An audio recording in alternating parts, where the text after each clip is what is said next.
बिस्मिल्लाहिर्रहमानिर्रहीम। तमाम व्यूअर्स को मेरी तरफ से अस्सलाम वालेकुम। अपनी सपोर्ट को शो करने के लिए हमारे यूट्यूब चैनल को सब्सक्राइब करें। तो व्यूअर्स, आज की वीडियो में हम आपको इमरान खान और पीटीआई गवर्नमेंट के एक one of the best project एहसास अंडर ग्रेजुएट स्कॉलरशिप प्रोग्राम के बारे में बताएंगे।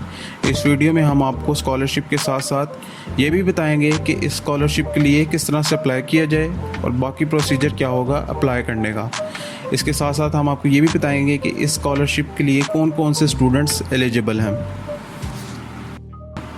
तो व्यूअर्स, हमारे लीडर, हमारे फाउंडर कायद-ए-आज़म मोहम्मद अली जिन्ना का फरमान है कि अगर हम बतौर कौम फौरी और मानी हैज़ तरक्की चाहते हैं तो हमें अपनी तमाम तर तवज्जो तलीमी मैदान की तरफ मरकूज़ करना होगी। लेकिन आज के दौर में पाकिस्तान में अंडर ग्रेजुएट की तलीम के अखराजात गरीब तो दूर, मिडिल क्लास तबके की पहुंच से भी दूर हो चुका है।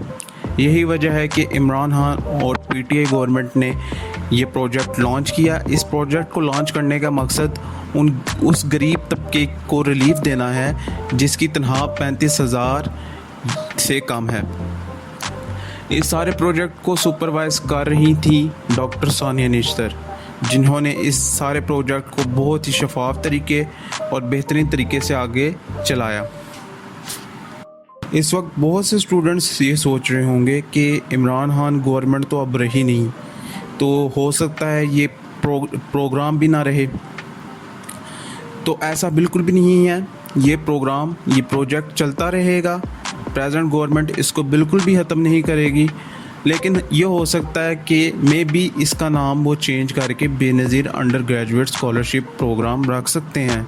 ये पॉसिबिलिटी है।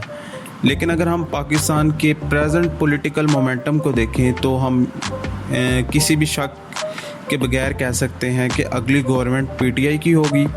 और जब पीटीआई की गवर्नमेंट होगी, बेशक वो अगर नाम भी चेंज कर देते हैं तो पीटीआई की गवर्नमेंट आने के बाद वो फिर से इसका नाम एहसास अंडर ग्रेजुएट स्कॉलरशिप प्रोग्राम रख देंगे। तो कोई भी स्टूडेंट ये सोच के परेशान ना हो कि शायद ये प्रोजेक्ट ख़त्म हो जाए। ये प्रोजेक्ट ख़त्म नहीं होगा, ये चलता रहेगा। इस वक्त एहसास प्रोग्राम के साए तले बहुत से प्रोजेक्ट्स चल रहे हैं, जिसमें एहसास कफ़ालत प्रोग्राम, एहसास राशन प्रोग्राम और दीगर कई ऐसे प्रोजेक्ट्स हैं जो कि एहसास प्रोग्राम के अंडर काम कर रहे हैं। डॉक्टर सानिया निश्तर ने बहुत अच्छे तरीके से अपनी मिनिस्ट्री में परफॉर्म किया और इमरान खान भी बहुत सी जगहों पे उनकी तारीफ़ करते नज़र आए।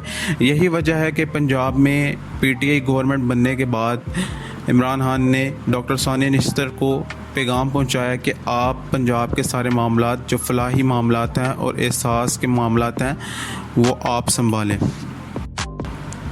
तो आइए अब हम जानते हैं स्कॉलरशिप के बारे में कि स्कॉलरशिप कौन कौन से एरियाज़ को कवर करती है। तो ये स्कॉलरशिप फुली फंडेड स्कॉलरशिप है जो कि आपकी यूनिवर्सिटी में 4 साला दौरानिए की डिग्री में फुल फंड करेगी, आपको आपके तमाम अखराजात उठाएगी। इसमें 100% ट्यूशन फ़ी आपकी माफ़ हो जाएगी जो कि आपको हुकूमत या गवर्नमेंट आपको रिफ़ंड कर देगी। और इसके अलावा आपको 40,000 Pakistani rupees as a stipend सालाना दिए जाएंगे। तो ये एक बहुत अच्छा प्रोजेक्ट है जिससे कि गरीब तबके को बहुत रिलीफ मिला है और जो कि यूनिवर्सिटीज़ के अखराजात को बर्दाश्त नहीं कर पाते, तो ये हुकूमत की तरफ से एक किस्म का रिलीफ है। गरीब तबके और इवन मिडिल क्लास के तबके के लिए भी हम कह सकते हैं कि एक किस्म का रिलीफ है, क्योंकि गवर्नमेंट की तरफ से जो तयन किया गया है वो ये किया गया है कि 35,000 माहाना कमाने वाली फैमिली के लिए ये प्रोग्राम है। जो सी फैमिली में उनकी इनकम 35,000 या 35,000 से कम है, उसके जो स्टूडेंट्स हैं, उस फैमिली से तल्लुक़ रखने वाले स्टूडेंट्स इस प्रोग्राम के लिए अप्लाई कर सकते हैं और वो स्कॉलरशिप हासिल कर सकते हैं। तो आइए अब हम आते हैं अप्लाई करने के तरीके पे कि किस तरह से स्कॉलरशिप के लिए अप्लाई किया जाए। तो हर साल नवंबर या दिसंबर में पोर्टल ओपन होता है रजिस्ट्रेशन के लिए, स्कॉलरशिप के लिए, एहसास स्कॉलरशिप के लिए। तो आप अप्लाई कर सकते हैं हर साल नवंबर या दिसंबर में। HEC की वेबसाइट के थ्रू ये पोर्टल ओपन होता है, जिस पे जाके आपने रजिस्ट्रेशन करनी होती है, फॉर्म फिलिंग करनी होती है, सारा फॉर्म फिल करना होता है। और इस चीज़ का ख्याल रखें कि आप कहीं भी गलत बयानी ना कर रहे हो, क्योंकि इस स्कॉलरशिप में ये वाज़ेह तौर पे लिखा गया है कि अगर कहीं भी आपने जालसाजी या गलत बयानी की हो तो उसी वक्त आपकी स्कॉलरशिप कैंसिल हो जाती है, और इसके साथ साथ आपको जुर्माना भी होता है, और जितने आपने फ़ंड गवर्नमेंट से लिया होता है अपनी डिग्री के दौरान वो आपको वापस करना होता है। तो जब आप फॉर्म सारा फिल कर लेते हैं उसके बाद आपका सारा एप्लीकेशन का रिव्यू आ जाता है। एप्लीकेशन फॉर्म जो आपने सारा फिल किया होता है वो आपके सामने आ जाता है, वो आपने प्रिंट करना होता है, उसके साथ डॉक्यूमेंट्स अटैच करने होते हैं जो कि आपको कहा गया होता है, जिसमें कि आपका गैस का बिल, इलेक्ट्रिसिटी का बिल, इसके अलावा आपकी इनकम फ़ाइल वो आपने अटैच करनी होती है अगर आपके लिए पॉसिबल है। इसके अलावा जो डॉक्यूमेंट्स उन्होंने आपको कहा होता है वो आपने साथ अटैच करने होते हैं, और आपने अपने फाइनेंशियल एड ऑफिस यूनिवर्सिटी के वो सबमिट करवा देना होता है। फिर ये आगे से फाइनेंशियल एड ऑफिस का ये आप कह सकते हैं कि उनकी अंडर कमांड चली जाती है ये चीज़ कि उन्होंने आपको इंटरव्यू के लिए बुलाना है कि नहीं। तो फाइनेंशियल एड ऑफिस वालों ने ही अपनी यूनिवर्सिटी से उन डिज़र्विंग कैंडिडेट्स के नाम आगे भेजने होते हैं गवर्नमेंट को, और गवर्नमेंट ने आगे से फ़ंड रिलीज़ करने होते हैं और इन बच्चों को सिलेक्ट करना होता है स्कॉलरशिप प्रोग्राम के लिए। इंटरव्यू में आपसे कोई डिफ़िकल्ट सवाल पूछेंगे नहीं, वो सिर्फ आपको डबल चेक करेंगे कि इस बच्चे ने जो फॉर्म में फ़िल किया है क्या वो उसने ठीक लिखा है या नहीं।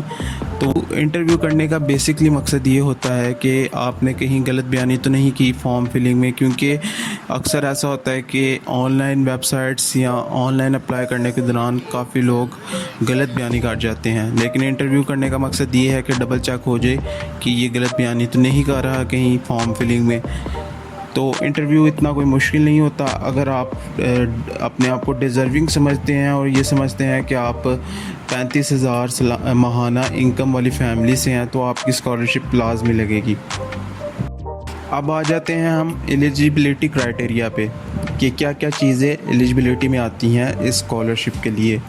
तो एहसास स्कॉलरशिप के लिए सबसे पहली चीज़ ये है कि आपको एक अंडर ग्रेजुएट स्टूडेंट होना चाहिए किसी भी पब्लिक सेक्टर यूनिवर्सिटी में। पब्लिक सेक्टर यूनिवर्सिटी गवर्नमेंट हो सकती है, सेमी गवर्नमेंट हो सकती है, फेडरल हो सकती है, लेकिन प्राइवेट यूनिवर्सिटीज़ एलिजिबल नहीं हैं इस एहसास स्कॉलरशिप के लिए। ये इस वीडियो की डिस्क्रिप्शन में मैं लिंक डाल दूंगा जिधर से आप देख सकते हैं कि कौन कौन सी यूनिवर्सिटीज़ एलिजिबल हैं एहसास स्कॉलरशिप प्रोग्राम के लिए। तो दूसरी एलिजिबिलिटी जो है वो ये है कि जो स्टूडेंट है वो फर्स्ट या सेकंड सेमेस्टर का होना चाहिए।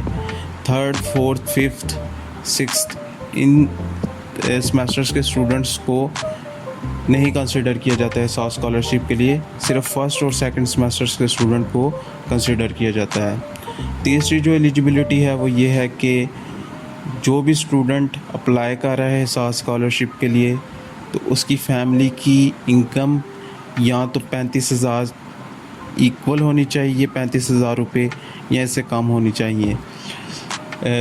जब आप पेमेंट करवा देते हैं अपने फाइनेंशियल एड ऑफिस, तो अगर आपकी फैमिली इनकम 70,000 है या 35,000 से ऊपर भी है तो आप अप्लाई तो कर सकते हो। फाइनेंशियल एड ऑफिस वाले आपको इंटरव्यू के लिए भी बुलाएंगे, लेकिन आपको कभी भी शॉर्ट लिस्ट नहीं करेंगे और आपको कभी स्कॉलरशिप नहीं देंगे। ये स्कॉलरशिप हुकूमत का जो तयन किया गया, मुकर्रर किया गया जो लेवल है वो है 35,000 पाकिस्तानी रुपीज़ कमाने वाली फैमिली या उससे कम कमाने वाली फैमिली। तो जो चौथी एलिजिबिलिटी क्राइटेरिया है वो ये है कि जो स्टूडेंट अप्लाई कर रहा है वो इससे पहले कोई भी स्कॉलरशिप अवेल ना कर रहा हो, इससे पहले भी कोई और स्कॉलरशिप लगी हुई है तो उसे वो स्कॉलरशिप छोड़नी पड़ेगी। एट अ टाइम सिर्फ वो एक स्कॉलरशिप अवेल कर सकता है। अगर वो एक से ज़्यादा स्कॉलरशिप अवेल कर रहा होगा तो वो कंटेम्प्ट ऑफ कोर्ट के ज़ुमरे में आएगा और उसके ख़िलाफ़ गवर्नमेंट एक्शन लेगी और जुर्माना भी कर सकती है। तो ये तमाम चीज़ें थी एहसास अंडर ग्रेजुएट स्कॉलरशिप प्रोग्राम के बारे में, जिसको मैंने सारा गाइड किया आपको। चूँकि इस वक्त गवर्नमेंट PMLN और पीपल्स पार्टी की है। कहना दुरुस्त नहीं होगा कि जो नंबर ऑफ़ स्टूडेंट्स PTI की गवर्नमेंट में इनरोल्ड होते थे स्कॉलरशिप के लिए वही होंगे। तो ये हो सकता है कि जो बच्चे स्कॉलरशिप के लिए सिलेक्ट हों उनकी तादाद में कमी आ सकती है। उतने बच्चे तो नहीं सिलेक्ट होंगे जो कि PTI गवर्नमेंट में होते थे। PTI गवर्नमेंट ने 50,000 स्टूडेंट्स सालाना एक हद मुकर्रर की थी इस स्कॉलरशिप के लिए। तो अगर ये कहूँ कि मैं ये स्कॉलरशिप जो है वो हर बच्चे को ही मिलेगी तो ऐसा भी नहीं है। ये सिर्फ़ उन स्टूडेंट्स के लिए है जिनका मुश्किल से गुजारा होता है और उनकी फ़ैमिली उनके तलीमी अखराजात बर्दाश्त नहीं कर सकती वसाइल की कमी की वजह से। तो आज के लिए सिर्फ इतना ही। अगर आपको हमारी वीडियो अच्छी लगी है लाइक का बटन प्रेस करें और इसी तरह की अगर आप इंफॉर्मेटिव वीडियो देखना चाहते हैं तो हमारे YouTube चैनल को सब्सक्राइब करें। Stay tuned. अल्लाह हाफिज़।